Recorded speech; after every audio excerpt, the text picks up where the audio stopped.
The classification of companies in South Africa in accordance with the Companies Act 71 of 2008 is crucial, as it determines how a company is regulated and what its respective compliance requirements will be. I will be distinguishing between a company, a foreign company, a domesticated company, and an external company. A company in South Africa is considered to be a juristic person incorporated in South Africa and includes a domesticated company. Such companies are subject to all the relevant provisions in the Companies Act and must be registered with the Companies and Intellectual Property Commission, otherwise known as CIPC. A foreign company is defined as a company incorporated outside South Africa, regardless of its form and regardless of whether it is carrying on business or non-profit activities in South Africa.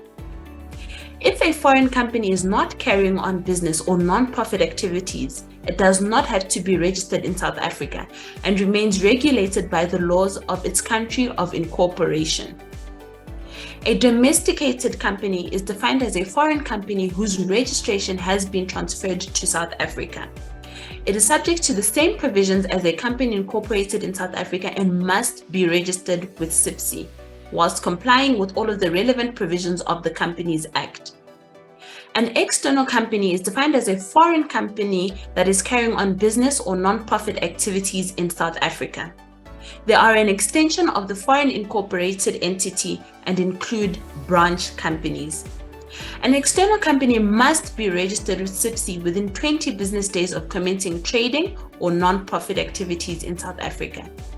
An external company remains regulated by its country of incorporation, subject to compliance with particular provisions of the Companies Act. It must register and maintain at least one office in South Africa and appoint and register a South African resident as its public officer with the CIPC. It is not a juristic entity that is separate from its headquarter company.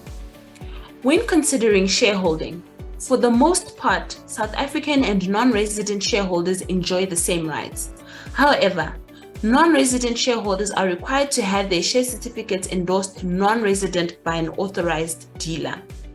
The failure to do so will affect the shareholders' ability to receive dividends on the shares, proceeds on the shares resulting from a sale offshore, as well as the valid transfer of the shares.